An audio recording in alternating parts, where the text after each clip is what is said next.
to Madara 101. Today we're going to teach you what Madara is and why you're here. The first thing you need to understand is that the nature of reality is a tricky thing. Earth, where you all came from, is not the only inhabited planet in the universe. It's not surprising, really.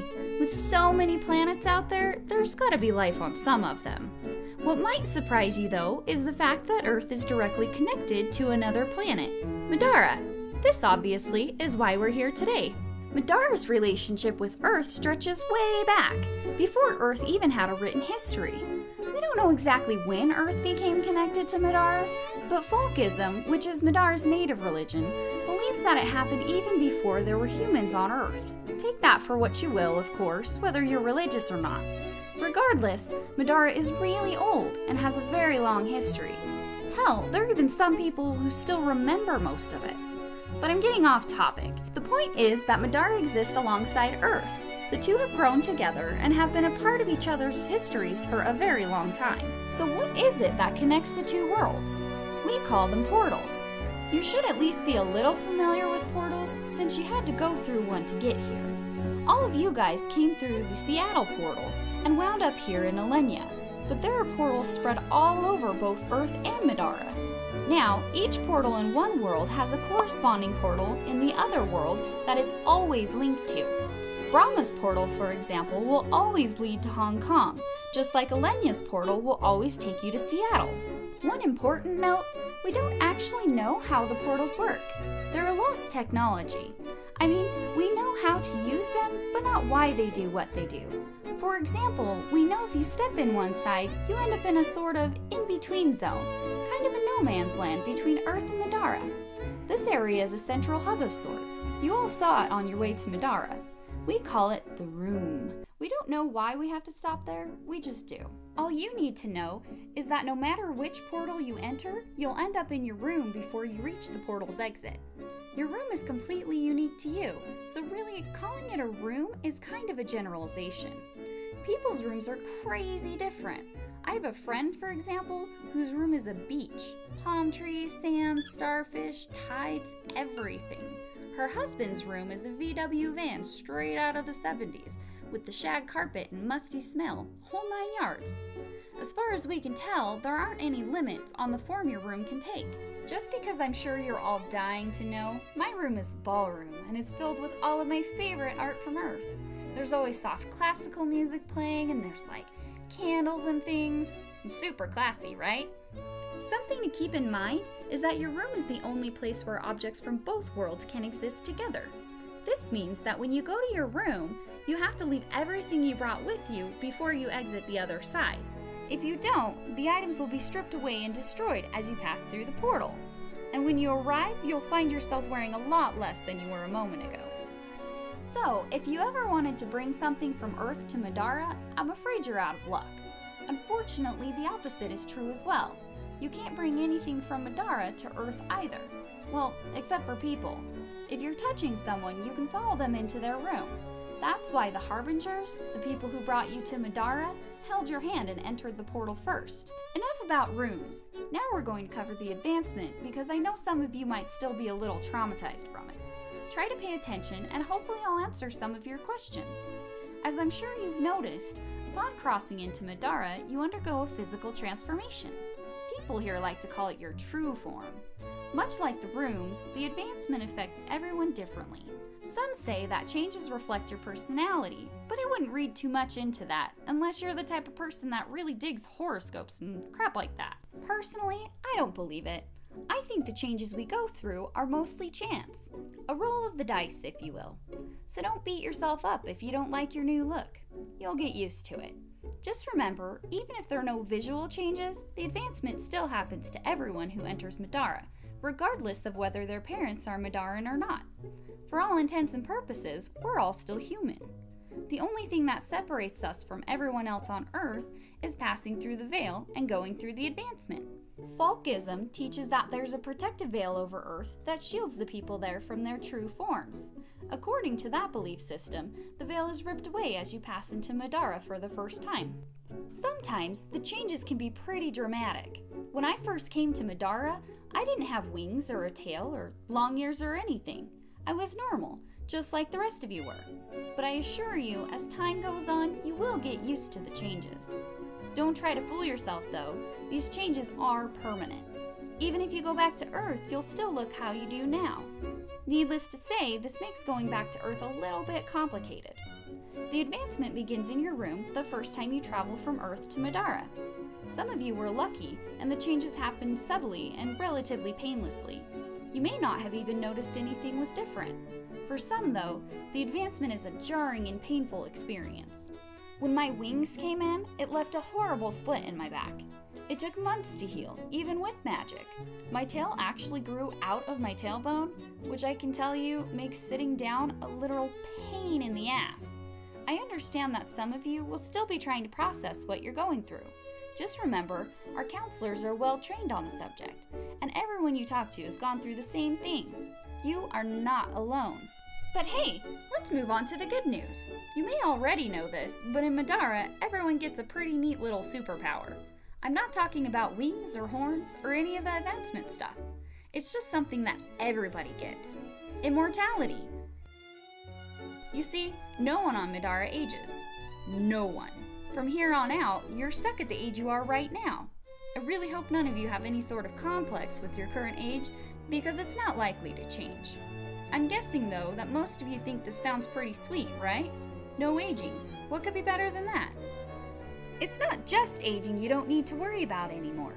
Another thing that you all experienced on your way to Madara was decontamination. In order to keep Earth's diseases and ailments from coming to Madara, our mages and physicians came up with the Soma. That's that little potion that you had to take when you got here. The Soma eradicates any illnesses that you may have had on Earth, including the genetic ones. I can see some of you guys realizing that life just got a lot better.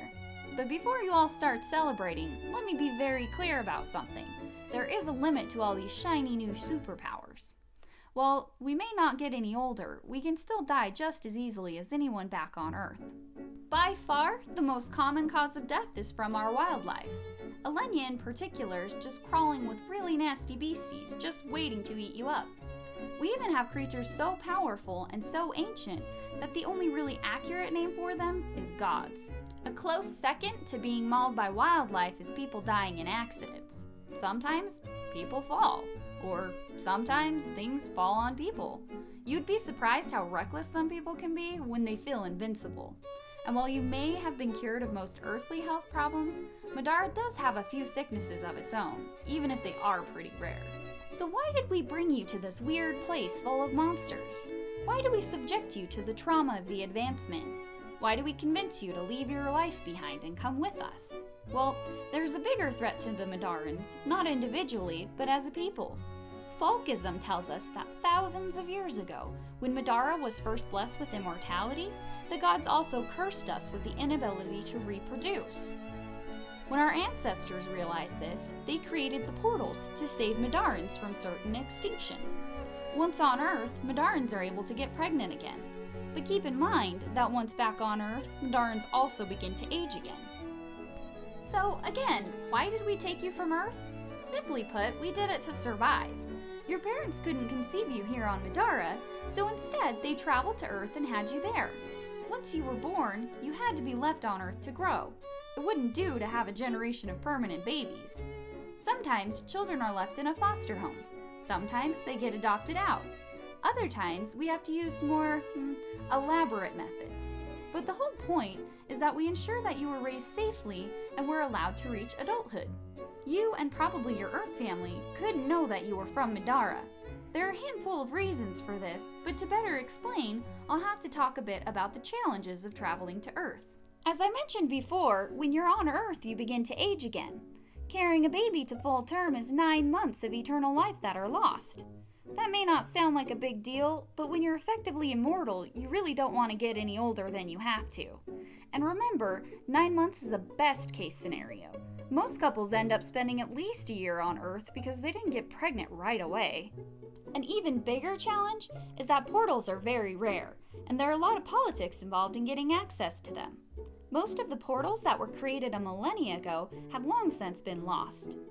Every few centuries, a group of adventurers will strike it big and discover one that was lost in some ruin or hidden place. These portals grant kingdoms immense power.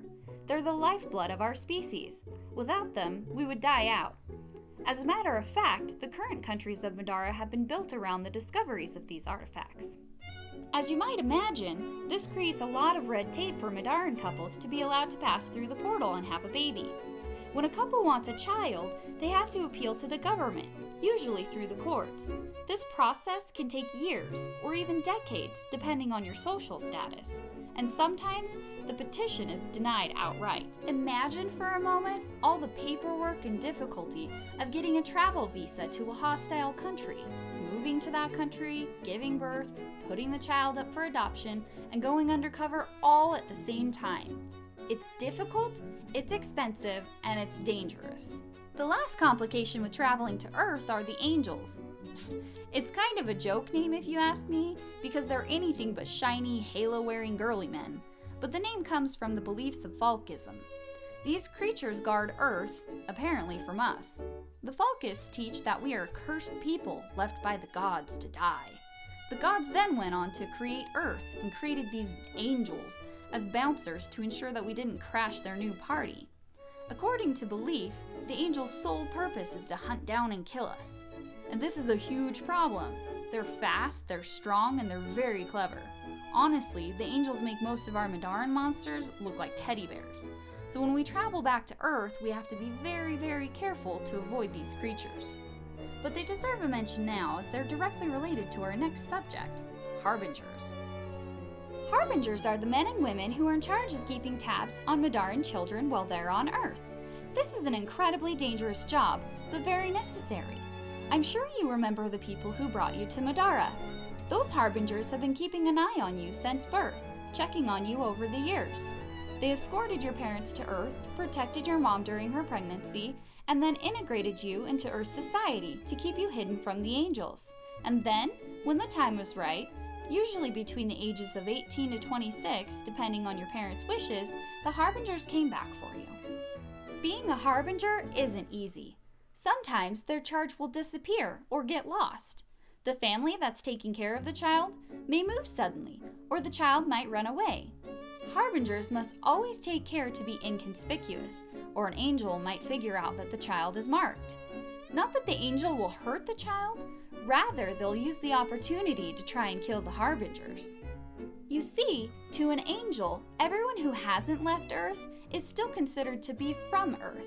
And really, that's sort of true. Like I said, if we were to snag a random person from Earth, they would endure the advancement exactly the same as if their parents were Madaran. And sometimes, that happens. Harbingers will occasionally snag the wrong kid because of a close resemblance or bookkeeping mistake. Harbingers must also be careful about how long they stay on Earth. Every day they spend there is another day of their lives lost. Between checking on the child, protecting the mother, proper surveillance, travel times, and planning, a single marked child can take about 3 years worth of the Harbinger's life. Plus, you have to consider the constant stress of angels trying to actively hunt you down and kill you. It can take its toll.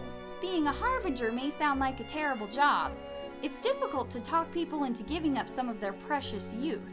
For this reason, there are sometimes drafts for Harbingers. When Harbingers are in short supply, you may be called for service.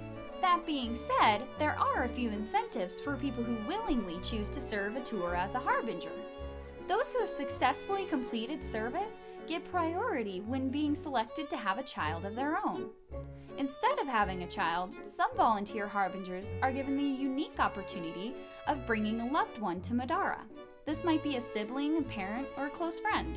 In addition, you'll find that some of the best payments for Harbinger service come from influential and powerful families here on Madara. Joining one of these privatized Harbinger groups can make you some good money. Lastly, it's really the only way you're ever going to see Earth again. Once you understand just how dependent we are on portals, it's easy to see why they're so vital to Madara.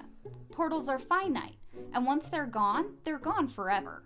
We have yet to rediscover the ancient magic or technology that was used to make them, so we can't just start throwing them up wherever we please. If one of them gets destroyed, it's a pretty huge deal.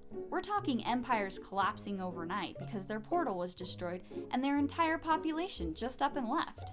Enough of all that doom and gloom though. Let's talk a bit about Madara itself and what you can expect from the next 2 years. First and foremost, you'll be doing what we're doing right now, education. Your first 2 years of schooling are mandatory and cover all of the basics. We'll cover language and the constant melding of cultures in our society. You'll also learn about current politics and affairs. While it may sound a bit boring, it's really important for you to know. It'll help you understand what's going on in a world you're foreign to. Then there's history, where we'll expand greatly on what I've talked about today.